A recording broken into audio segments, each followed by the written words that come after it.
Okay ठीक है, मेरे को बता देना अगर बीच में ना क्लियर हो ना। ठीक है, तो आज हमने स्टार्ट करना है यंग्स। ठीक है, यंग्स डबल स्लिट एक्सपेरिमेंट।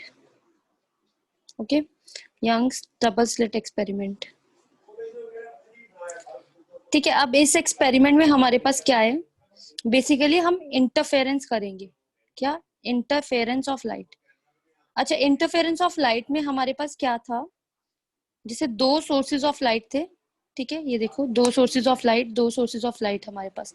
अब यहाँ से जो लाइट जाएगी, यहाँ से जो लाइट जाएगी, इधर की, ये इस साइड। तो आप लोग देख पा रहे होगे कि जैसे जैसे मैं आगे बढ़ती जा रही हूँ, यहाँ पे जो इंटरफेरेंस रीजन है, मतलब ये जो इतना रीजन है इंटरफेयर करता हुआ, ये क्या कर रही है, इन दोनों की लाइट्स क्या कर रही है, क्लैश कर रही है। राइट? तो जब मैं स्क्रीन पे देखूंगी तो एक लाइट इस तरफ से आई, एक लाइट इस तरफ से गई, तो इन दोनों की ये जो लाइट्स गई, यहाँ पे इसने एक रीजन क्रिएट कर दिया। तो इस रीजन को हम क्या बोलेंगे, इंटरफेरेंस रीजन। कौन सा रीजन? Interference reason. राइट? तो जहां पे हमारे पास ये वो वाला इंटरफेरेंस, वो वाला फिनोमिना है जहां पे नॉन यूनिफॉर्म, ये देखो इस वाली ने जो लाइट दी, इसने यूनिफॉर्म दी अपनी लाइट, इस वाली ने भी, सोर्स ऑफ लाइट ने यूनिफॉर्म लाइट दी। अब इंटरफेरेंस जहां पे हुई, वहां पे non uniform distribution of light हो गई हमारे पास। ठीक है, तो इसका मतलब नॉन यूनिफॉर्म भी हुई और एक लाइट दूसरी लाइट में एक तरह क्लैश कर रही है, या हम बोल सकते हैं सुपर इम्पोज कर रही है। सुपर इम्पोज का मतलब है सुपर पोजिशन किया था, याद है आप लोगों को स्टार्टिंग में हमने, कि एक या एक से ज्यादा फोर्सेस जहां पे एड अप हो जाती है, हम सुपरपोजिशन प्रिंसिपल लगा देते हैं। तो हम यहाँ पे बोलेंगे कि लाइट्स ने सुपरपोजिशन कर दी, तो यहाँ पे इस फिनोमिना को हम दूसरी तरफ क्या बोल सकते हैं, सुपरपोजिशन ऑफ लाइट। तो मैं लिखूंगी द नॉन यूनिफॉर्म। अभी सिर्फ ये उसी पहले की एक्सप्लेनेशन है, यंग्स डबल स्लिट एक्सपेरिमेंट हमने करना है। ठीक है, यंग्स डबल स्लिट एक्सपेरिमेंट को हम YDSE पे भी बोलेंगे शॉर्टकट में। ठीक है, तो पूरा नहीं लिखूंगी मैं अब, हर बार मैं YDSE लिख दिया करूंगी। ठीक है, तो इसका मतलब होता है Young's double slit experiment. Alright, तो पहले इंटरफेरेंस के बारे में लिखते हैं कि व्हाट इज इंटरफेरेंस। तो हम बोलेंगे द नॉन यूनिफॉर्म डिस्ट्रीब्यूशन, ठीक है, हमारे पास of light, the non uniform distribution of light in a medium due to superposition of two waves, ठीक है, is called interference of light। ठीक है, क्लियर? तो हमने इसको क्या बोला, इंटरफेरेंस ऑफ लाइट बोला। ऑलराइट, ठीक है, तो अब हमारे पास क्या है, देखो अभी भी आप स्क्रीन पे देख रहे होगे कि लाइट कैसे है। देखो यहाँ पे आपको दिखाई दे रहा होगा कि साइड पे व्हाइट है, और यहाँ पे देखो अगर मैं अपने हैंड से पोजीशन बनाऊं तो देखो इसके नीचे जो रिफ्लेक्शन पड़ रही है एक तरह, वो क्या पड़ रही है, एक जगह पे लाइट है, एक जगह पे डार्क है, एक जगह पे लाइट है, एक जगह पे डार्क है। ये सिर्फ आपको पैटर्न दिखाने के लिए मैंने ऑब्जर्व करवाया, क्योंकि अगर हम लाइव क्लासरूम में होते तो मैं वहां पे आपको इजिली विजिबल करवा पाती। ये देखो दो पेन्स रखे मैंने, ठीक है, तो इनकी जो रिफ्लेक्शन आ रही है देखो स्क्रीन के ऊपर, ठीक है, इस तरफ को देखो हमारे पास दो रिफ्लेक्शंस आ रही हैं आपके पास नीचे। ठीक है, तो जो इनकी शेडोज फॉर्म कर रही है, ये बेसिकली क्या है, हमारे पास एक तरह इंटरफेरेंस पैटर्न बोल सकते हैं हम, कि एक आपके पास डार्क बैंड बन जाता है, ठीक है, और एक लाइट बैंड बन जाता है। एक डार्क बैंड बन जाता है आपका, एक लाइट बैंड बन जाता है, एक डार्क बैंड एंड फिर लाइट, डार्क फिर लाइट। ठीक है, हमारे पास इस तरह से ये जो बैंड्स बनते हैं, इसको हम बोलते हैं non uniform distribution of light. हमारे पास क्या है, ये non uniform distribution of light. अब ऐसा पैटर्न बनने के लिए, ऐसा होने के लिए हमारे पास जो कंडीशंस चाहिए उसको लिखते हैं हम। तो हम बोलते हैं कि those points of the medium, where the intensity of light is maximum, जहां पे लाइट की इंटेंसिटी मैक्सिमम होगी। आप देख रहे हो स्क्रीन पे, फिर से मैंने यहाँ पे बनाया, ठीक है, और आप पैटर्न देख रहे हो, तो एक डार्क बैंड आ रहा है और एक ब्राइट बैंड आ रहा है। तो मैंने यहाँ पे ड्रॉ किया हुआ है ना, एक डार्क ड्रॉ किया हुआ है, तो जहां पे इंटेंसिटी ऑफ लाइट यहाँ पे कम है तभी मेरे पास डार्क बना, यहाँ पे इंटेंसिटी ऑफ लाइट ज्यादा है तो यहाँ पे मेरे पास ब्राइट बना। तो जहां पे ब्राइट है तो उसको मैं मैक्सिमा बोलूंगी, और जहां पे मेरे पास कम है उसको मैं क्या बोलूंगी, मिनिमम। तो मैंने यहाँ पे लाइन लिखवाई, those points of the medium where the intensity of light is maximum. ठीक है, तो हम उसको क्या बोलेंगे, इज कॉल्ड मैक्सिमा। ऑलराइट, इसको क्या बोलेंगे हम, मैक्सिमा। ठीक है खालिद, समझ आ रहा है? और दूसरा क्या हो जाएगा? Those yes ma'am. Points where the intensity of light is minimum, उसको क्या बोलेंगे हम? मिनिमा। मिनिमा। ऑलराइट। तो इस तरह से हमारे पास इंटरफेरेंस का पैटर्न बनता है।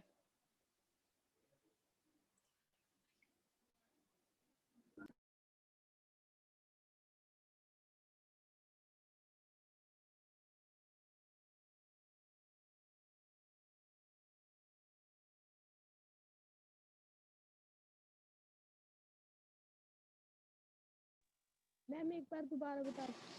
देखो हमारे पास क्या है, इसके कहने का मतलब है कि अगर आपके पास दो सोर्स ऑफ लाइट आ जाते हैं तो उससे हम लोगों ने देखा, कभी भी आप देख लेना ऐसी रूम में दो अगर आपने लाइट्स ऑन किया कर रखी होंगी ना, not on the opposite walls, on the same wall और बिल्कुल पास अगर आपने वो लाइट्स रखी है, मतलब जैसे एक ट्यूबलाइट यहाँ पे ऑन कर दी, एक ट्यूबलाइट बहुत कम डिस्टेंस पे रखी हो, बहुत कम, मतलब इन दोनों के बीच का जो स्मॉल डी डिस्टेंस है ये बहुत कम होना चाहिए हमारे पास। तो आप ना सामने कोई प्लेट या शीट रख के देखना, तो देखो अगर तो एक बल्ब लगाते, मैं आपको सिंपल फिनोमेना बताती हूँ, एक बल्ब लगाते तो आपको इस तरह से लाइट आती, पर अगर आपने एक और उसके साइड पे रख दी तो यहाँ पे क्या हो गया, उसका पैटर्न क्या हो गया हमारे पास, मिक्स हो गया, ये रहा उसका पैटर्न। अब ये जो रीजन आएगा ना इन दोनों का, जो कंप्लीटली शेडेड रीजन आएगा, इसको हम क्या बोलेंगे कि this is our interference region. Correct. जैसे अभी इस पेज पे, इस पेपर पे आप लोगों को दिखाई दे रहा होगा इस तरह से, ये बीच का रीजन डार्कर है और साइड्स वाले ब्राइटर है, क्योंकि मैंने इसके ऊपर अपना फोन लिफ्ट किया हुआ है। ठीक है, तो इसका मतलब कि हमारे पास क्या है, जहां पे ये तो शेडो आ रही है, पर ऐसा लाइट का पैटर्न देते हैं अगर आप दो लाइट्स ऐसे साथ में लगा दोगे। ठीक है, तो करके देखना घर पे एक बार एक्सपेरिमेंट सब लोग। ठीक है, तो जहां पे हमें ब्राइट मिलेगा, मतलब ऐसे बीच में एक पैटर्न बन जाता है dark bright dark bright dark bright का, तो अगर कहते हैं कि जो पॉइंट्स ऑफ द मीडियम है जहां पे इंटेंसिटी ऑफ लाइट मैक्सिमम मिल जाएगी, मतलब कि देखो लाइट तो जब भी ट्रेवल करेगी, हम वेव ऑप्टिक्स कर रहे हैं तो वेव्स की तरफ कर रही है। ठीक है, ये वाला भी जब चलता है तो वेव्स की तरह चल रही है, तो मतलब अगर मैक्सिमम मैक्सिमम मिल गए तो इन्होंने क्या कर दिया, ब्राइट बना दिया। मिनिमम मिनिमम मिल गए तो हमने इसको क्या बोल दिया, डार्क बना दिया। ठीक है, जहां जहां मिनिमम मिनिमम मिले हमने उसको क्या बोल दिया, डार्क। करेक्ट। तो अब क्लियर हुआ आप लोगों को कि हमारे पास किस तरह इंटेंसिटी मैक्सिमम मिनिमा की बनी हुई है। Is it clear? तो अब क्या बोलते हैं कि ये जो डार्क और ब्राइट बैंड्स बनते हैं ना, ये जो बैंड्स है, इनको कई लोग इनकी नेमिंग कर देते हैं फ्रिंजेस। कई लोग इसको क्या बोल देते हैं, फ्रिंजेस बोल देते हैं। ठीक है, अब देखते हैं कि हुआ क्या और यंग्स डबल स्लिट एक्सपेरिमेंट में किया क्या था। यहां तक सबको क्लियर है? Yes ma'am. ठीक है, यस अब देखते हैं यंग ने क्या किया। ध्यान से आना, यंग साइंटिस्ट था हमारे पास, डबल स्लिट एक्सपेरिमेंट। ठीक है, यंग्स के डबल स्लिट एक्सपेरिमेंट में उसने क्या बोला, नाम क्या, मतलब मैं ऐसे क्यों इसको डबल स्लिट बोल रही हूँ, इसीलिए क्योंकि मैं क्या कर रही हूँ, पहले एक सोर्स लेके आ रही हूँ। जैसे मेरे पास एक मेन बल्ब है, उसको मैं एस सोर्स के नाम से बोल देती हूँ। ठीक है, उसके आगे मैंने एक बहुत बड़ा कार्डबोर्ड लगाया, मैंने कार्डबोर्ड लगाया। ठीक है, और कार्डबोर्ड में मैंने दो स्लिट्स बनाई, एक छोटी सी स्लिट ये बनाई, एक छोटी सी स्लिट ये बनाई, ये S1 और ये S2। ठीक है, और मैंने यहाँ पे स्क्रीन रखी। ठीक है, तो ये हुई मेरे पास स्लिट, ये हुआ मेरे पास सोर्स। ठीक है, ये तीन तो आपने जरूर लिखनी है, और स्लिट और इसके बीच का डिस्टेंस हमेशा कैपिटल डी होता है, और दोनों स्लिट्स के बीच का डिस्टेंस स्मॉल डी होता है। ये मैं हर बार आप लोगों को लिखवाऊंगी सो दैट आपको अभी से ही लर्न हो जाए। ठीक है, तो देखो क्या हुआ, पूरा रूम ब्लैक रूम लेते हैं हम लोग, उसने ऐसे एक्सपेरिमेंट किया। एक छोटा सा उसने पहले बल्ब लेके आया, उसने बल्ब ऑन किया, पूरे रूम में कार्डबोर्ड लगा दिए, बस वहां पे दो छोटे छोटे, मतलब छोटे छोटे क्या पिन होल्स ही किए, एक तरह स्लिट्स ही बनाई, मतलब ठीक है, बहुत छोटी छोटी स्लिट्स बना दी। अब जब स्लिट्स बनी तो सपोज करो यहाँ पे एक रीजन गया, यहाँ पे लाइट आई, इस होल से यहाँ पे एक रीजन गया और यहाँ पे लाइट आई, तो तुम नोटिस करो इंटरफेरेंस वाला रीजन कौन सा हो गया, ये वाला। तो मुझे जो बैंड्स मिलेंगे इस रीजन में बैंड्स मिलेंगे। अब अभी तक तुम लोगों का कोई क्वेश्चन नहीं आया, जरा पूछना कुछ इसमें रिलेटेड। आई वांट टू सी कि क्या पूछोगे आप लोग। मैम जो रीजन ऑफ इंटरफेरेंस होगा वो डी के बराबर होगा, स्मॉल डी के। हाँ, no no no, region of interference हम लोग जब सॉल्व करेंगे ना, हमारे पास तो डिपेंड करता है कि आपने कैसे सोर्स लिया। अगर बहुत इंटेंस एंड ब्राइट सोर्स लिए तो आपका बहुत ज्यादा पैटर्न बनेगा। अगर आपने बहुत पास रखे हैं तो वो कंडीशंस निकालूंगी मैं।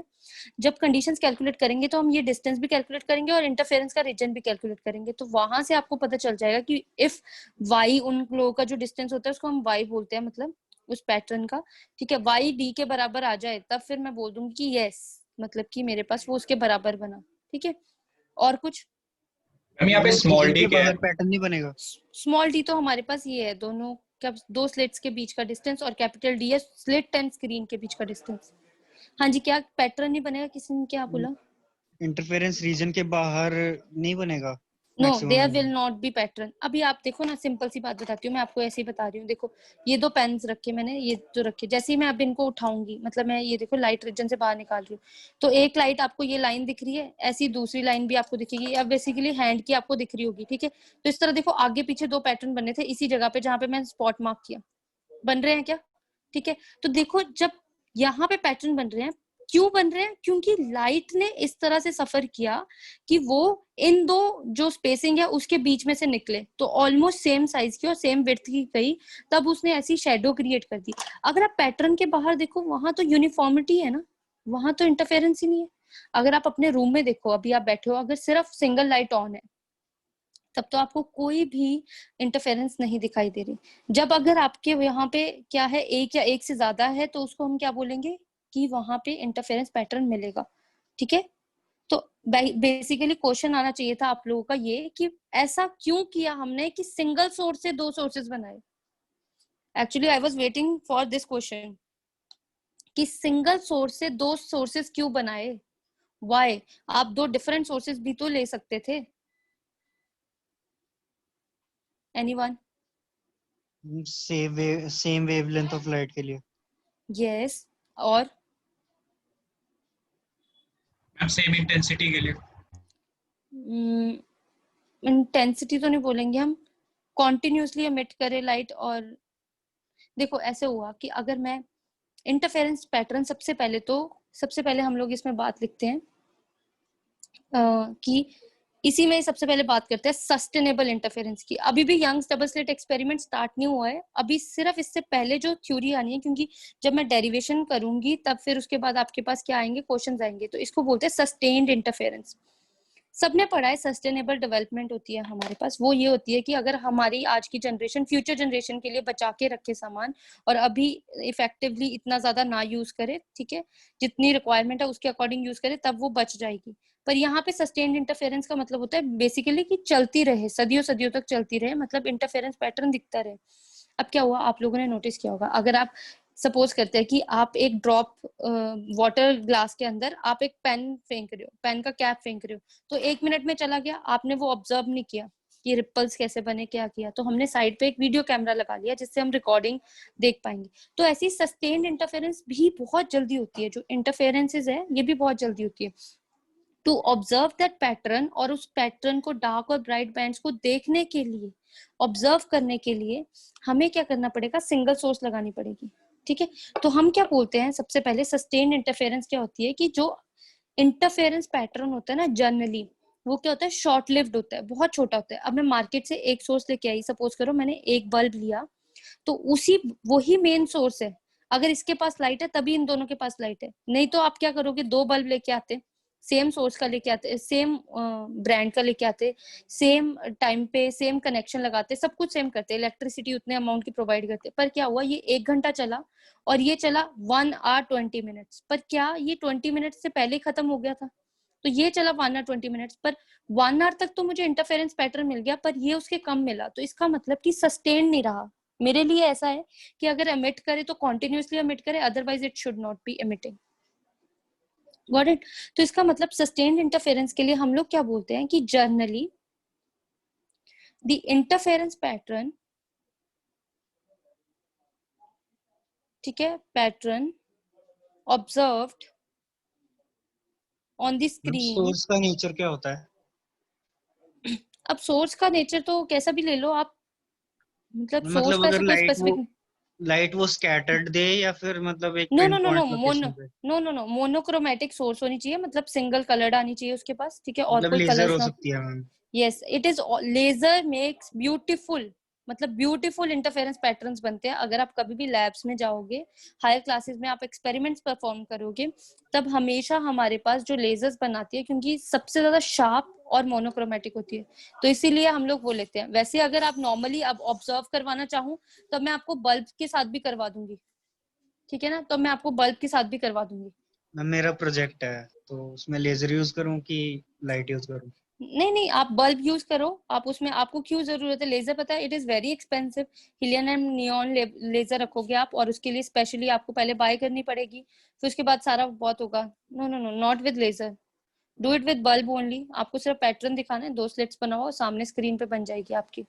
एक छोटा सा बल्ब लो, एलईडी बल्ब ले लो, वहां से 2 कार्डबोर्ड लगाना, एक पूरा बॉक्स लेना पहले, ठीक है, ब्राउन कलर के जो बॉक्सेस होते हैं, ठीक है, और यस वहां मैम। पे आप बल्ब लगाना आउटसाइड की तरफ, यहाँ पे 2 स्लिट्स करना, ठीक है, फिर उससे आपका पैटर्न बनना चाहिए और बीच में इंटरफेरेंस होनी चाहिए, ठीक है, हो जाएगी आपकी वो स्क्रीन आप मैम जो बनाओगे उसके बॉक्स ऊपर। है उसको मैम ब्लैक रखना है तो उसको देखेंगे कैसे?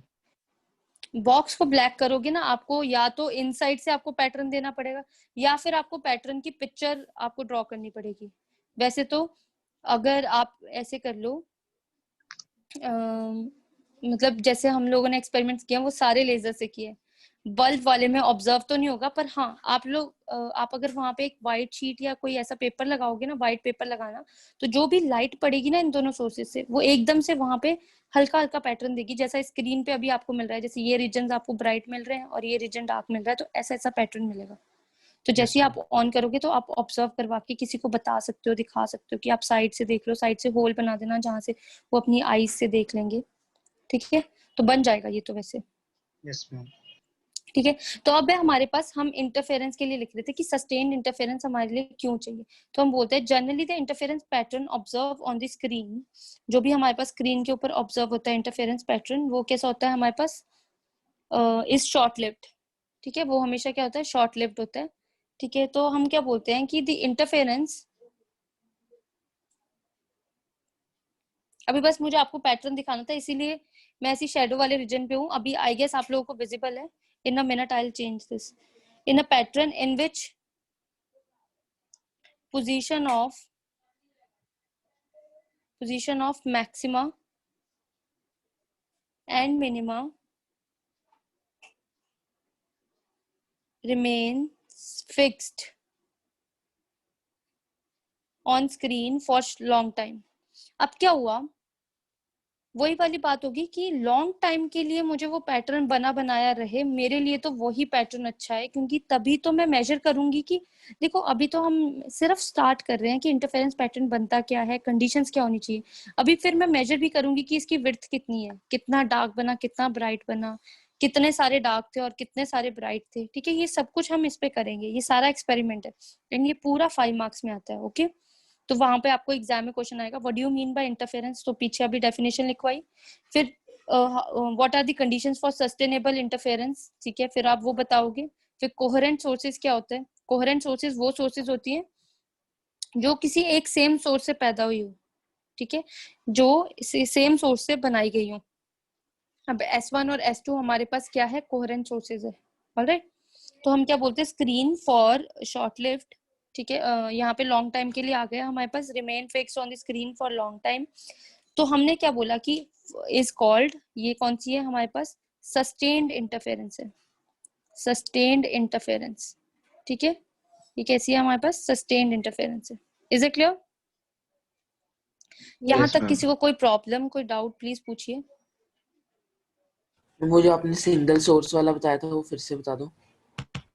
सिंगल सोर्स इसलिए लेते हैं, देखो एक ही सोर्स लोगे आप, क्योंकि मैंने उसने बोल दिया ना हमारे पास सेम वेवलेंथ होनी चाहिए, सेम एम्पलीट्यूड होना चाहिए, सेम फ्रीक्वेंसी होनी चाहिए, तो ये सारी कंडीशंस देगा कौन, सिंगल सोर्स।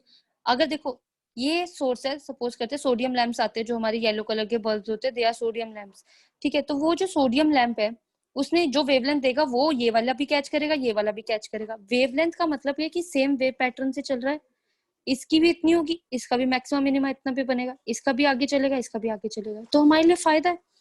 अगर मैं मार्केट से 2 डिफरेंट सोर्सेज ले आती हूँ, सपोज करो कि मैंने एक सोर्स बल्ब लिया सोडियम का, सेम ब्रांड सब कुछ, पर मैंने सेम स्विच से ही लगाए सो दैट कि इनमें आए ना, फिर भी नैनो का कुछ डिफरेंस आ जाता है, नैनो सेकेंड्स का। अब उसमें क्या होता है, जैसे कि एक पैटर्न पहले चल पड़ा और दूसरा पैटर्न चला, बिल्कुल उसके साथ चला, पर जितने में वो यहाँ पे पहुंचा तब इसने चलना स्टार्ट किया। तो क्या इनके बीच आगे पीछे हो गई ना वेव्स, देख रहे हो आप, आगे पीछे हो गई वेव्स। तो इंटरफेरेंस पैटर्न मेरा कैसा बना, बिल्कुल भी सुंदर नहीं बना। तो मेरे को बस नॉन यूनिफॉर्मिटी ऑफ लाइट दिखेगी पर प्रॉपर पैटर्न्स नहीं बनेंगे। तो that is the reason why we use laser lights. ठीक है, अगर तो लेजर लाइट आपको मिलती है, अवेलेबल होती है इजीली, तो अब तो आप उसके साथ एक्सपेरिमेंट परफॉर्म करो।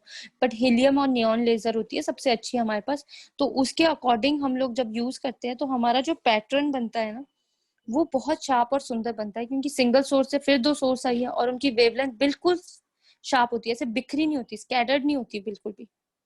Got it? Yes, ठीक है ma'am. रूप, क्लियर हुआ ना? तो why ma'am. We need single source, this is the reason. हाँ जी। मैम यहाँ पे स्लिट बेसिकली है क्या? सिल्ट नहीं है, इट्स स्लिट। स्लिट। स्लिट। अब देख, अभी क्या होगा, आप जिस रूम में बैठे हो, ठीक है, वहां पे कोई ना कोई विंडो या कुछ तो होगा आपके पास, ठीक है। तो इसका मतलब स्लिट का मतलब क्या हो गया, वहां पे सपोज करते हैं आपके रूम की लाइट ऑफ है और सामने वाले रूम की लाइट ऑन है। मैं एक बार विजुअल रिप्रेजेंटेशन दे रही हूँ। तो अब क्या होगा कि वहां से हल्की सी लाइट आएगी ना, डोर हल्का सा ओपन होगा, तो वो एक तरह पतली सी स्लिट का काम करेगा। Yes ma'am. रोशनी का पैटर्न, अब सपोज कर कि आप कार्डबोर्ड ले रहे हो, कार्डबोर्ड में मैं पूरा कवर कर दूं कहीं और से लाइट ना आए, पर मैं बीच में से हल्का सा कट दे दूं उसमें, तो मेरे पास यहाँ से लाइट आ रही है बाहर, कमिंग आउट ऑफ दिस, तो this will become my slit on the cardboard. Got it? Yes ma'am. ठीक है, तो ये है स्लिट, SLIT। तो 2 स्लिट्स लेंगे, सिंगल सोर्स लेंगे, एक सोर्स ने 2 छोटे सोर्सेज और पैदा कर दिए, मतलब 2 छोटी स्लिट्स पैदा कर दी मेरे पास। ठीक है, क्लियर? Yes ma'am. चलो अब चलते हैं, एक्चुअली आपको बेसिक्स बता दिया, अब आपको क्लियर हो गया इंटरफेरेंस पैटर्न हमारे पास कैसे बन रहा है। अब लेट्स स्टार्ट नाउ कि हमारे पास क्या है, कंडीशंस। ठीक है, अब now there will be conditions for sustained interference. Sustained interference, ठीक है। अब सस्टेन्ड इंटरफेरेंस की कंडीशंस क्या है? नंबर 1, बोथ दी, अब इसमें सबसे पहली क्या है, both the sources of light should emit light wave continuously। ठीक है, आपने ऐसे ही एग्जाम में लिख के आना है, आप कोई भी पुराने पेपर उठा के देख लेना, तो directly they have asked you these conditions. ठीक है, तो फिर बच्चे भूल जाते हैं, वहां पे 1-1 मार्क का आपके पास ये बनेगा, तभी मिला के 5 मार्क्स का क्वेश्चन आएगा, 3 मार्क्स की डेरिवेशन एंड 2 मार्क्स की छोटे छोटे क्वेश्चन की कंडीशंस क्या है। The light waves should be of same wavelength, इनकी वेवलेंथ सेम होनी चाहिए, that is same frequency. Alright, ठीक है। Third, the light waves emitted by both the source should be, both the sources लिख लेते हैं, sources should be in phase और constant phase difference. अब इसकी भी एक बार आपको एग्जांपल दे देती हूँ, सो दैट आप लोगों को कभी प्रॉब्लम ना आए कि इसका मतलब क्या है। अब देखो जरा ध्यान से, अब क्या हुआ, आपने साइन थीटा और कॉस थीटा की कर्व्स देखी हुई हैं, जिन्होंने नहीं भी देखी हुई वो देख लें। अभी जो मैं बना रही हूँ दिस इज साइन थीटा की कर्व, 0 पे 0 है, ठीक है, फिर यहाँ पे π/2 है, π/2 पे मैक्सिमम 1 हो गई, फिर यहाँ पे पाई। अब cos थीटा की कर्व क्या होती है, यहाँ से स्टार्ट होती है और फिर यहाँ पे कट करती है, जहां पे उसका मिनिमम वहां पे उसका मैक्सिमम, जहां पे उसका मिनिमम वहां पे उसका मैक्सिमम, यहाँ पे उसका मिनिमम मैक्सिमम। ओके, तो हमारे पास यह है। तो आप लोगों ने नोटिस किया जरा, ये देखो यहाँ पूरे रास्ते में रास्ता सेम, रास्ते में सेम डिफरेंस है, तो ये जो डिफरेंस सेम है इसको हम बोलते हैं पाथ डिफरेंस, रास्ते का सेम डिफरेंस होना, पाथ डिफरेंस। और देखो कितना चलती है cos थीटा की कर्व, π/2 से पीछे चल रही है उससे, जब उसका 0 तो उसका 1 है ना, तो जब उसका 1 तो उसका क्या हो गया 0, तो एक π/2 से आगे चल रही है, आगे या पीछे चल रही है उससे, मतलब both have same phase difference, constant phase difference है हर जगह, यहाँ पे भी π/2, यहाँ पे π/2, π/2, π/2, हर जगह π/2 चल रही है वो। Is it clear? Yes, ma'am. Yes ma'am. या फिर ऐसी वेव्स बने जो आपस में इन फेज हो, इन फेज का मतलब एक वेव बन गई और ये दूसरी वेव बन गई, ठीक है, तो या तो इन फेज हो, इन फेज का मतलब है इनके पास सेम फेज, ठीक है, मतलब सेम ही फेज में रहे। कांस्टेंट फेज डिफरेंस का मतलब हुआ अगर π/2 है तो हर जगह π/2 हो, ये नहीं कि 10-15 मीटर के बाद फिर वो चेंज कर रही है, 2 मीटर के बाद चेंज कर रही है, ठीक है, डिपेंड्स। क्लियर, कंडीशंस क्लियर है। अब चलो आगे और कंडीशंस है हमारे पास फोर्थ, ठीक है, लिखिए जरा आगे। फोर्थ है हमारे पास टू गेट, यहां तक नोट डाउन कर लिया था ना सबने?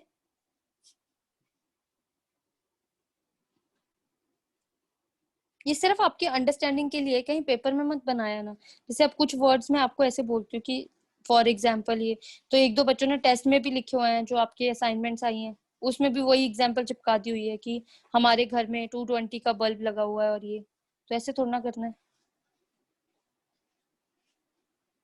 ठीक है। तो चलो यहाँ पे आइए हमारे पास टू गेट बेटर, हम क्या बोलते हैं, to get better contrast. Contrast का मतलब है हमारे पास कि डार्क और ब्राइट बैंड्स का कॉन्ट्रास्ट, ठीक है। To get better contrast between maxima and minima, maxima and minima के बीच में बेटर कॉन्ट्रास्ट लाने के लिए both the waves both the waves both the waves should be of same amplitude। दोनों वेव्स कैसी होनी चाहिए, सेम एम्पलीट्यूड की होनी चाहिए, ठीक है। तो दोनों वेव्स हमारे पास कैसी होनी चाहिए, सेम एम्पलीट्यूड की, ठीक है, क्लियर। अब फिफ्थ में क्या है, both the sources of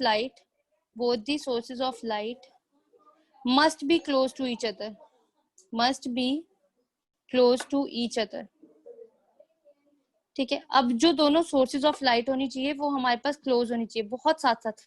अभी आप लोगों ने देखा है मैंने क्या बोला कि जो S1 एंड S2 है वो दोनों क्या होनी चाहिए, शुड हैव मिनिमम डिस्टेंस, उनका क्या होना चाहिए, मिनिमम डिस्टेंस होना चाहिए हमारे पास, ओके। हमारे पास बहुत कम डिस्टेंस होना चाहिए, ओके। तभी तो अगर कम डिस्टेंस होगा तभी तो वो ओवरलैप कर पाएंगे। जैसे अगर मैं सपोज करो यहाँ पे ज्यादा डिस्टेंस रखती हूँ, ये ऐसे है और इसका ये ऐसे है, तो देखो बहुत कम कम पैटर्न मिला मुझे। मैं तो जितना उसको उसके पास रखूंगी, अब देखना मैं बिल्कुल पास वाले रखूंगी, तो इसका ये पैटर्न जो है, इसका जो ये पैटर्न है, ये देखो बिल्कुल कितना ज्यादा ओवरलैपिंग मिली।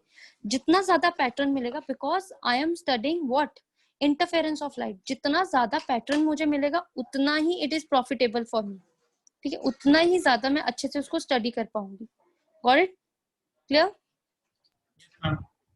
ओके। चलो अब ये आपने कंडीशन देख ली, ठीक है। और फिफ्थ सिक्स लिख लो, बोथ सारे लिखवा दिए मैंने, both the slits should be very narrow. Very narrow का मतलब है पतली होनी चाहिए, ठीक है, क्योंकि बहुत नैरो होने पे ब्रॉड स्लिट अगर हम लेंगे, ब्रॉड स्लिट क्या लेंगे, फिर वो पैटर्न इल्यूमिनेशन नहीं करेगी, वो स्कैटर्ड इल्यूमिनेशन करेगी। अगर नैरो स्लिट लेंगे तो वो एकदम फाइन, शार्प एंड मोनोक्रोमेटिक की तरह बिहेव करेगी प्रॉपर, ठीक है, तो उतना ही सुंदर पैटर्न आएगा। तो these are the condition to obtain proper beautiful interference pattern हमारे पास। इज इट क्लियर, क्लियर है आप लोगों को, ठीक है। चलो चले आगे, शुड बी वेरी नैरो लिखा हुआ है मैंने, ठीक है। चलो नेक्स्ट करते हैं हम, दोबारा से हेडिंग देते हैं कोहेरेंट सोर्सेस, ठीक है, कोहेरेंट सोर्सेस, ठीक है। कोहेरेंट सोर्सेस क्या होते हैं, अब उनके बारे में पढ़ते हैं जरा। ये नेम्स आपने फर्स्ट टाइम पढ़े हैं इसीलिए आप लोगों को थोड़े डिफिकल्ट लग रहे होंगे, पर ध्यान से ये सारी वर्ड्स समझ लो, क्योंकि आगे चल के मैं सिर्फ यही बोला करूंगी कि मैंने ऐसे क्यों लिए, क्योंकि ये कॉन्टिन्यूसली एमिट करेगा, सेम फ्रीक्वेंसी है, कांस्टेंट फेज डिफरेंस है। तो आप लोगों के दिमाग में आ जाना चाहिए कि ये सारा एफर्ट और ये सारी conditions just to get the beautiful interference pattern हमारे पास, इसीलिए हमने ये लिए, ठीक है। चलें आगे, नेक्स्ट देखो कोहेरेंट सोर्सेज में हमारे पास क्या होगा। अब हम बोलेंगे कोहेरेंट सोर्सेज में कि two sources of light are said to be coherent, ठीक है। उनको कोहेरेंट क्यों बोलेंगे, if they continuously emit light of same wavelength, अगर वो लाइट एमिट कॉन्टिन्यूसली करेंगे सेम वेवलेंथ की, हैविंग नो है ये, ठीक है, NO कैपिटल में लिख देती हूँ तब क्लियर रहेगा, हैविंग नो और कांस्टेंट फेज डिफरेंस, ठीक है। अब कहते हैं कि हमारे पास दो सोर्सेज ऑफ लाइट को हम तभी कोहेरेंट बोलेंगे अगर वो लगातार एमिट करती रहे और उनके पास क्या हो, सेम, या फिर तो उनके पास फेज डिफरेंस ना ही हो या फिर कांस्टेंट हो और सेम वेवलेंथ होनी चाहिए। इसका मतलब जो मैंने ली है वो सेम ही रही। इसके बाद एक क्वेश्चन आता है, साथ ही आ जाता है इसी के साथ क्वेश्चन कि why two independent sources of light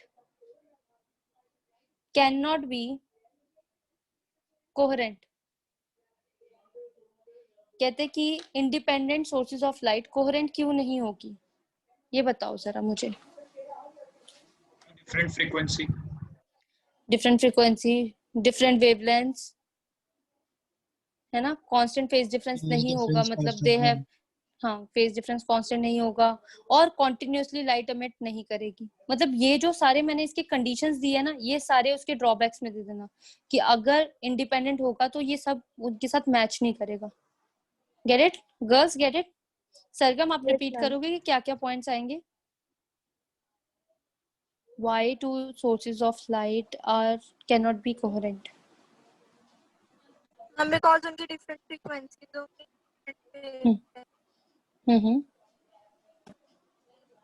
different frequencies, different wavelength. हाँ जी पीयूष आगे।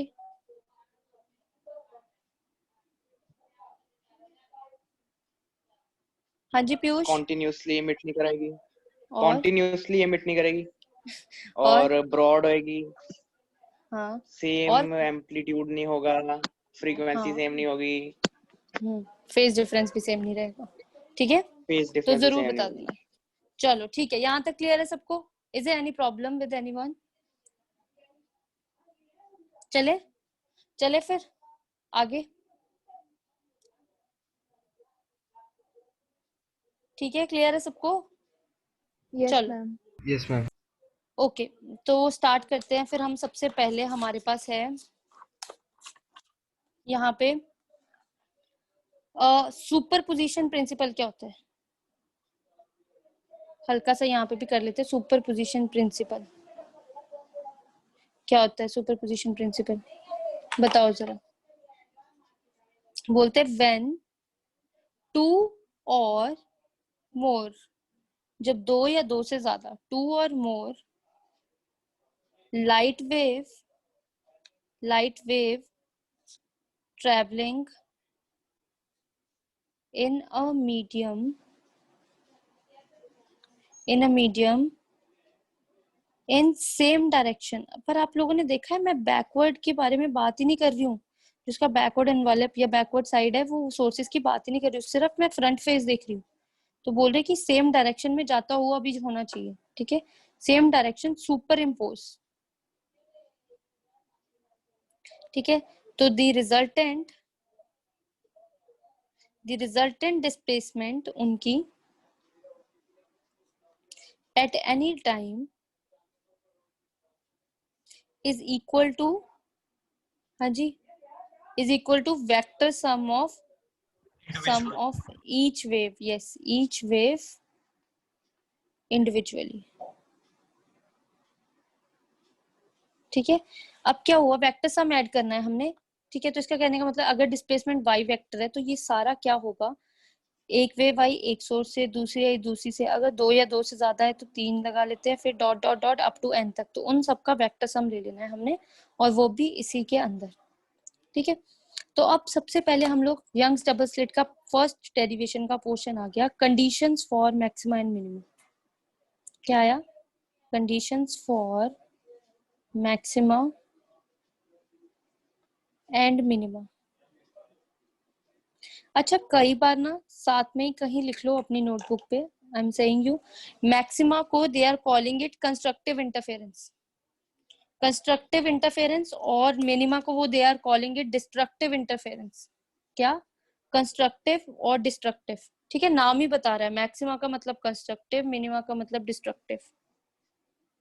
Okay, is it clear? Yes ma'am. Yes ma'am. ठीक है, तो ये मैक्सिमा मिनिमा की कंडीशंस के लिए देखते हैं अब हम। ठीक है, तो अब मैक्सिमा मिनिमा की कंडीशंस के लिए हमारे पास क्या हुआ, मैं आपको डायग्राम बनाती हूँ दोबारा से वही वाली, फिर डेरिवेशन स्टार्ट करते हैं हम लोग। यहाँ पे हमारे पास एस सोर्स, ठीक है, सोर्स, ठीक है, फिर यहाँ पे हमारे पास ये आया और ये है हमारे पास, ठीक है, क्लियर? तो इसको बोलते हैं स्क्रीन, ठीक है, फिर इसको बोलते हैं हम स्लिट।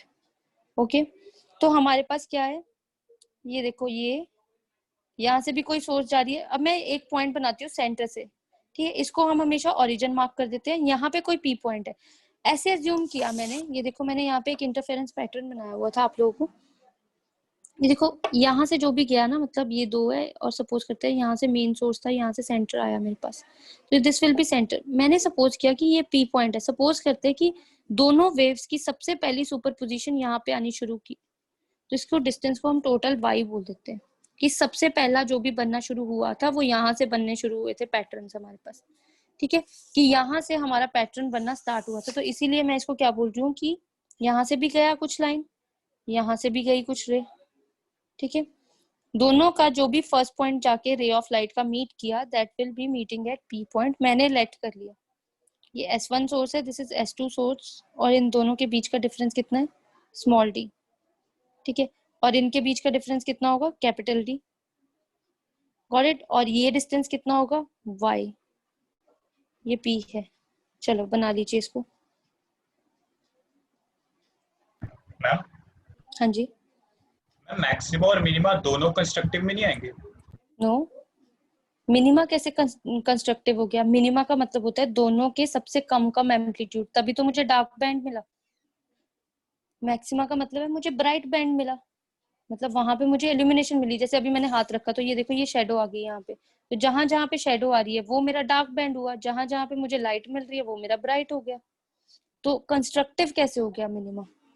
बनाना कंस्ट्रक्ट नहीं, कंस्ट्रक्ट का मतलब है जो काम की है, डिस्ट्रक्टिव मतलब हमारे काम की नहीं है। क्या आप अंधेरे में पढ़ सकते हो? हाँ जी अनिकेत, नो मैम। क्या आप अंधेरे, तो फिर इसका मतलब हमारे काम की कौन सी है, लाइट की बात हो रही है, तो इल्यूमिनेशन हमारे काम की। मैम डिस्ट्रक्टिव वो वाली नहीं होगा जिसमें एक का क्रेस्ट और दूसरे का ट्रफ को इंसाइड करे? वो तो हम बाद में डिस्कस करेंगे कि उसमें कौन सा है, पर यहाँ पे जो इंटरफेरेंस पैटर्न्स बनते हैं ना, आप जाओगे तो डिस्ट्रक्टिव तब होते हैं हम लोग के, वो जब हम पिछली क्लास में थे ना, वहां पे भी हमने कंस्ट्रक्टिव डिस्ट्रक्टिव का जिक्र किया था, तो वहां पे क्रेस्ट ट्रफ का ऐसा कुछ चक्कर नहीं था। यहाँ पे साथ में ही बोल रहे हैं इंटरफेरेंस भी है, नॉट कंस्ट्रक्टिव डिस्ट्रक्टिव वेव्स सिर्फ, they are saying constructive destructive interference, साथ में लगा हुआ है ना वर्ड, बात Yes, समझ आई? ठीक है, तो उसको भी वैल्यू देनी है ना हमने यहाँ पे, तो इंटरफेरेंस में बताना है, तो हम बोलेंगे मैक्सिमा एंड मिनिमा हमारे पास कंस्ट्रक्टिव एंड डिस्ट्रक्टिव है, Yes, ठीक है, इंटरफेरेंस के लिए बोला है। वो बात आपकी बिल्कुल सही है कि हम लोग जब पहली बार वेव्स पढ़ते हैं तो कंस्ट्रक्टिव उनको बोलते हैं जिनके दोनों के मैक्सिमास टच करते हैं या मिनिमास टच करेंगे, तो वो पॉजिटिव में हाईएस्ट एम्पलीट्यूड का होता है, ये नेगेटिव में लोएस्ट एम्पलीट्यूड का होता है, बिल्कुल सही। बना ली डायग्राम? तो चलो इसकी कंडीशंस पे, प्रॉपर थ्योरी है और सारा कुछ लिखेंगे हम properly. I hope it's done.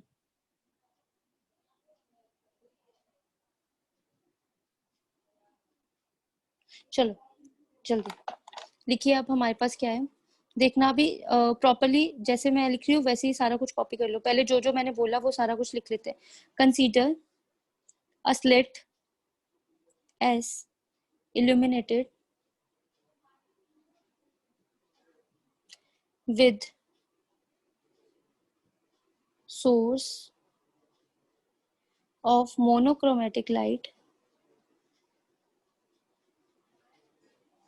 source of monochromatic light of wavelength lambda. Let S1 and S2 are two narrow slits placed symmetrical about S. The wave fronts जो आ रही हैं from S1 and S2 spreads out. ठीक है, मतलब कहने का मतलब जब ये यहाँ से चल रही है, अब देखो आप लोगों ने बना लिया इसलिए मैं डायग्राम को खराब कर सकती हूँ। ये देखो ये ऐसे वेव चल रही होगी, वेव फ्रंट, इसमें से भी कुछ वेव फ्रंट चल रही होगी, तो ये जब स्प्रेड आउट कर रही है उस रीजन में, ठीक है, spreads out in all directions, हर तरफ को जाएगी वेव फ्रंट, तो क्योंकि सोर्स से तो हर तरफ को जाती है, पॉइंट सोर्स लिया हुआ है हमने, तो they will superimpose, they will है कॉमा डाल के IL डबल L डाल दिया मैंने, they will superimpose to produce, क्या प्रोड्यूस करने के लिए, मैक्सिमा एंड मिनिमा। ठीक है, मैक्सिमा एंड मिनिमा बनाने के लिए दे विल सुपर इम्पोज, ठीक है, ऑन स्क्रीन। ठीक है, तो हम कंसीडर करेंगे, अब consider a point P on screen at distance y from reaching at P। ठीक है, अब आपके पास y है at distance y from O से है, y फ्रॉम O आना था। ठीक है, consider point P on the screen, P के ऊपर स्क्रीन के ऊपर P पॉइंट कंसीडर कीजिए और जिसकी दूरी है आपके पास y फ्रॉम O। ठीक है, O से आपके पास। ठीक है, अब आपके पास क्या बोल रहे हैं, the displacement of waves coming from S1 and S2 will B,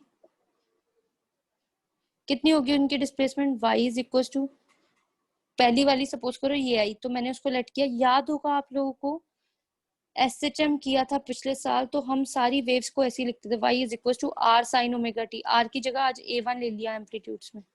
ठीक है, ऐसे ही y2 के लिए हम कंसीडर कर लेंगे तो A2 कंसीडर कर लेंगे sign omega t plus five, five क्या हो जाएगा इनका, कांस्टेंट फेज डिफरेंस।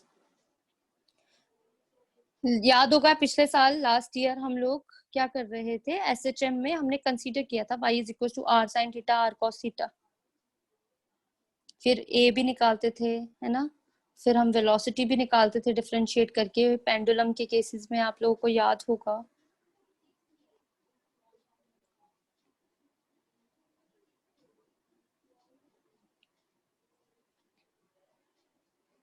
क्लियर है यहाँ पे, अब चलो आगे, लिख लिया सबने।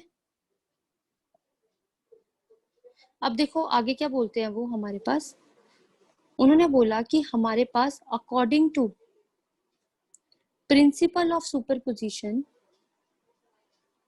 क्लियर है ना सबको, समझ आ रही है ना बातें, तो हम Yes, ma'am. Principal of superposition से क्या करेंगे, y vector is equal to y1 plus y2। Magnitude में कैसे लिखेंगे, मैग्नीट्यूड में लिखेंगे y is equal to under the root a square plus b square plus 2ab cos alpha ले लेते हैं आज, यहाँ पे थीटा की जगह अल्फा ले लिया। अब as they are going in same direction, दोनों वेक्टर सेम डायरेक्शन में जा रहे हैं, गोइंग इन सेम डायरेक्शन, तो alpha is equal to 0 degree, so cos 0 degree कितना होता है 1, तो y is equal to under the root y1 का स्क्वायर प्लस y2 का स्क्वायर प्लस 2y1/2।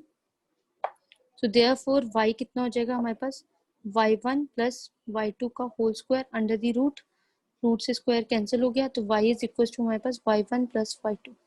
तो इसका मतलब उनके कहने का मतलब है कि मैग्नीट्यूड ही निकालना था आपने, तो इनको जनरली ऐड कर दो, आप भी कर दो ऐड।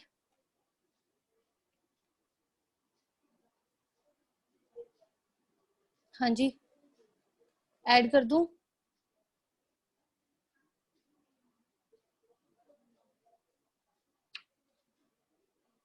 बोलो। Yes, ma'am. ठीक है, तो ये देखो y1 y2 की मैंने वैल्यूज लिखी हुई है, नेक्स्ट पेज पे जाकर मैं ऐड कर रही हूँ इन सबको। ठीक है, तो मेरे पास क्या आ गया, y is equal to y1 plus y2 था, तो y is equal to A1 sin omega t plus A2 sin omega t plus phi. अब यहाँ पे where phi is constant phase difference, और हमें पता है sine omega t plus phi, A plus B sine A plus B, sine A plus B sine A cos B plus cos A. Maths वाले सब भूल गए। Yes ma'am. तो y is equal to A1 sine omega T. Piyush समझ आ रहा है ना तुझे? Yes ma'am. सो तो नहीं गया?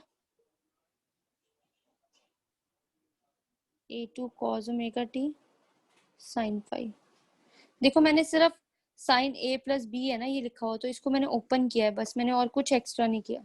यहाँ पे देख लो आप लोग, कोई प्रॉब्लम है तो मेरे से अभी पूछो, I am here only. I hope it is clear. Omega t वाले इकट्ठे कर दो और बाकी सारे अलग कर दो, मतलब साइन ओमेगा टी वाले क्लब कर देते हैं हम। Sine omega t and sine omega t इन दोनों के पास था तो हम इनकी क्लबिंग कर देते हैं। A1 plus A2 cos phi और साइन ओमेगा टी हमने कॉमन निकाल लिया, plus A2 cos omega T into sine phi. ठीक है, अब यहाँ पे देखो जरा, दिस और इसको, इसकी कहीं पे भी डेरिवेशन नहीं है, कुछ नहीं है, हमने लेट किया है बस। क्या? A1 प्लस A2 के सम को हम A बोल देते हैं और cos फाई वाले को हम बोल देंगे कैपिटल A cos थीटा, और A2 साइन फाई को हम बोल देंगे कैपिटल A साइन थीटा। ठीक है, इसकी डेरिवेशन नहीं है आपके पास। इसको नंबर 1 इक्वेशन। नंबर 2, जब मैं ऊपर फाइनली सब्स्टिट्यूट करूंगी तो what I am gonna right यहाँ पे A cos theta sine omega t plus A sine theta cos omega T. फिर से आ गया sign A sine B cos A cos B plus, ठीक है ना, ये हमारे पास यही सेम ऑर्डर बन गया। तो क्या मैं इसको लिख सकती हूँ ए कॉमन निकाल के ए बी, अरे देखो, तो हमारे पास कितना आ गया sign omega t plus theta. तो ये आ गई फाइनल हमारे पास एम्पलीट्यूड की वेव जो हमारे पास पहुंचेगी, और हमारे पास ये उसकी डिस्प्लेसमेंट होगी फ्रॉम ओरिजिन ओ। ठीक है, तो हमारे पास ये तो आ गई। ये एक तरह कैसी इक्वेशन आ गई? हार्मोनिक इक्वेशन आ गई। This is simple harmonic equation, है ना। एम्पलीट्यूड कैपिटल ए है हमारे पास, इक्वेशन बन गई। क्लियर है? अब 1 और 2 की तरफ जरा ध्यान देना। तो 1 और 2 को मैं ऐड और सब्ट्रैक्ट करूं, जरा देखते हैं। एडिंग एंड स्क्वायर कर दो, एडिंग एंड स्क्वायरिंग 1 एंड 2। ठीक है, तो इधर था A square cos square theta plus sine square theta, और उधर आ गया A1 plus A2 cos phi का स्क्वायर और प्लस A2 साइन फाई का स्क्वायर। ठीक है, तो यहाँ पे कितना आ गया कैपिटल A स्क्वायर, और यहाँ पे कितना आ गया A square plus B square plus 2A1 A2 cos phi plus A2 square sine square phi. देख लो आप, स्क्वायरिंग एंड एडिंग किया 1 एंड 2 का मैंने।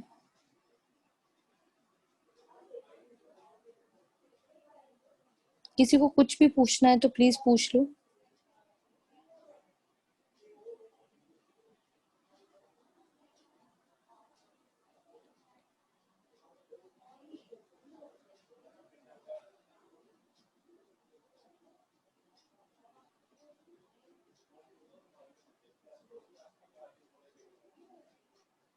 Anything you want to no?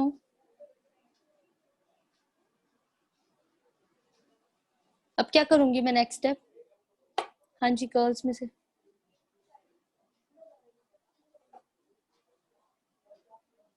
A1 square plus A2 square, इनको दोनों को देखना, कॉस स्क्वायर साइन स्क्वायर तो 1 ही होता है, plus 2A1 A2 cos phi. तो ये आ गई मेरे पास डेरिवेशन। बट वी नो क्या total intensity is directly proportional to amplitude का स्क्वायर, ये तो किया हुआ है ना। Total intensity is directly proportional to amplitude का स्क्वायर होता है, ये तो हमने कर रखा है। I इज इक्वल टू के ए स्क्वायर लिख लेते हैं, where k is equal to 1, तो I is equal to A square ले लेते हैं। तो अब क्या मैं इसकी जगह पे इसको यहाँ पे सब्स्टिट्यूट कर दूं, तो कितना बन गया, I is equal to a1 का स्क्वायर प्लस a2 का square plus 2a1 a2 cos phi. तो उस P पॉइंट पे कितने डिस्प्लेसमेंट होगी सेंटर से वो मैंने निकाल ली, O से P तक की डिस्टेंस निकाल लिया, और कितनी इंटेंसिटी की लाइट पहुंचेगी वो भी मैंने निकाल ली। बताओ मुझे यहाँ तक किसी को कोई प्रॉब्लम है?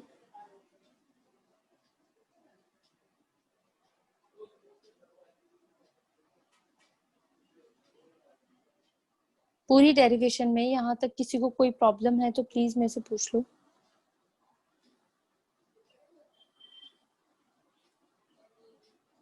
अच्छा, मैंने एक फॉर्मूला लिखवाया था आप लोगों को पाथ डिफरेंस और फेज डिफरेंस का, वो क्या था?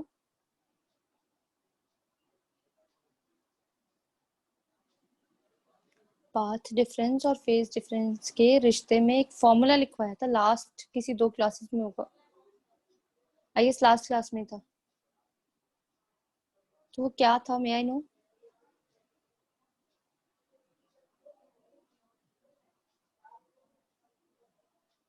हाँ जी, एनीवन?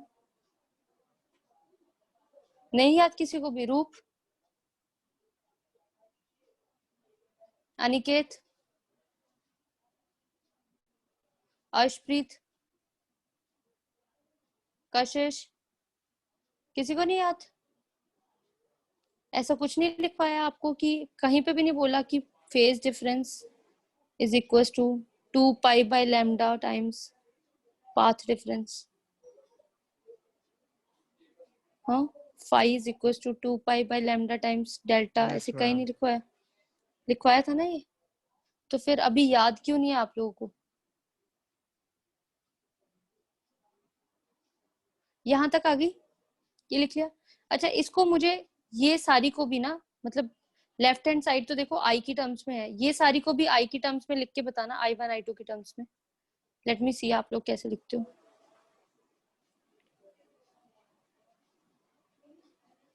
लेफ्ट हैंड साइड को भी I1 I2 की टर्म्स में लिख के बताना, राइट हैंड साइड को। जल्दी बताओ लिख के मुझे। पूछो। यहाँ पे कैपिटल ए क्या है? एम्पलीट्यूड, ये सारा टोटल एम्पलीट्यूड ही तो है। Capital A is total amplitude.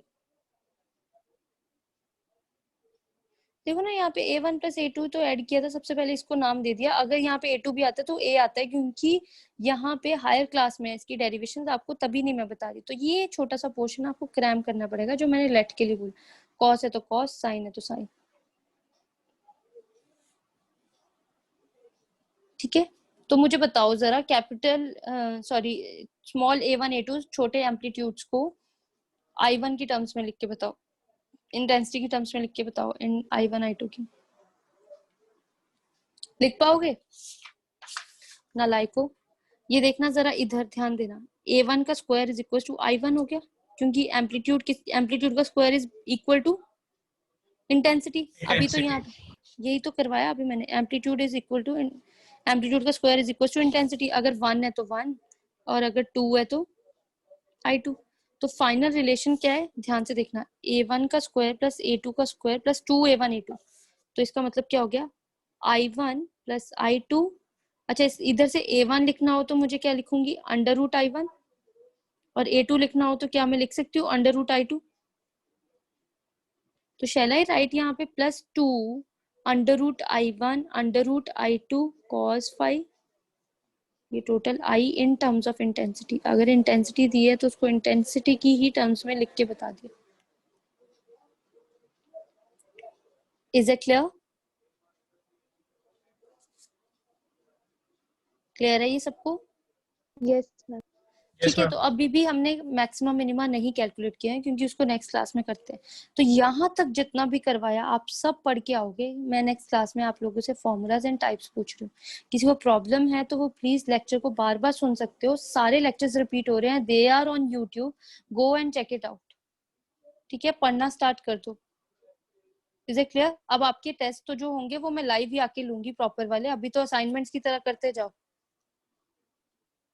Got it? ठीक है, ठीक है, फिर दैट्स ऑल फॉर टुडे। कुछ पूछना है यहाँ पे? हाँ जी, कौन सा पेज? कोहेरेंट सोर्सेस में जो कांस्टेंट फेज डिफरेंस है और इरेगुलर फेज डिफरेंस है वो सेम ही होगा? हाँ, इरेगुलर तो नहीं, इरेगुलर कैसे हो गया? नहीं, कांस्टेंट का मतलब है π/2 हर जगह। इरेगुलर हुआ कभी π/3 हो गया, π/6 हो गया, π/4। नो, देयर शुड, या तो कोहेरेंट सोर्सेज में कोई भी फेज डिफरेंस ना हो, या फिर अगर हो रहा है तो फिर कांस्टेंट हो। अगर इरेगुलरिटी है तो there will be no coherent sources, they are not called coherent sources. Ma'am constant और इरेगुलर दोनों में ही डिस्टॉर्शन नहीं आएगी बैंड्स में? तो हमें तो कंडीशन चाहिए ना, हमें तो वो वाली कंडीशन चाहिए जिसमें हमें कांस्टेंट फेज डिफरेंस हो। हम तो इंटरफेरेंस पैटर्न दिख रहे हैं, और इंटरफेरेंस पैटर्न बनाने के लिए मैंने यहाँ पे लाइन लिखवाई है, इन फेज और कांस्टेंट होना चाहिए। अगर आप कहीं फर्स्ट, जैसे अगर आप कोई गूगल सर्च करते हो तो विकिपीडिया आपको 6-7 बातें देते हैं, कल को जाके आप भी विकिपीडिया पे एडिट कर सकते हो, दे हैव दिस ऑप्शन। तो हमेशा कोई पर्टिकुलर फिजिक्स की साइट पे जाके ये टर्मिनोलॉजीज देखा करो, ठीक है ना? जो भी फर्स्ट ऑप्शन आपको दिखाई देती है वो हमेशा सेम नहीं होती। इरेगुलरिटी में जब कब से बोल रही हूँ, constant phase difference I need. Irregularity कैसे मैच कर गया उसके साथ, है ना? खुद देखो आप। Okay, yes ma'am. ठीक है, चलो ठीक है फिर। मैम एक जो आपने डेरिवेशन में अल्फा एंगल दिया था वो कौन सा है? जी, अल्फा एंगल एक्चुअली मैंने जानबूझ के ड्रॉ नहीं किया। बेसिकली अल्फा एंगल यहाँ रहा, ये रहा ना यहाँ पे। तो ये कहने का मतलब होता है, मैंने तो यहाँ पे जबरदस्ती मिलाई है, मुझे क्या पता अभी कि वो कहाँ पे जाके मिलेगी। तो ये दोनों के बीच का जो एंगल होता है, ये रही फर्स्ट वेव y1, ये रही सेकंड वेव y2, इन दोनों के बीच का जो एंगल है इसको हम अल्फा बोलेंगे। क्लियर? Yes ma'am. ठीक है, तो ये 0 किया है क्योंकि सेम डायरेक्शन में चल रही है ना ये। ठीक है, और कुछ है किसी के पास डाउट? ठीक है sir, thank you. Thank you, thank you ma'am. Ma'am. Thank you thank you ma'am. Ma'am.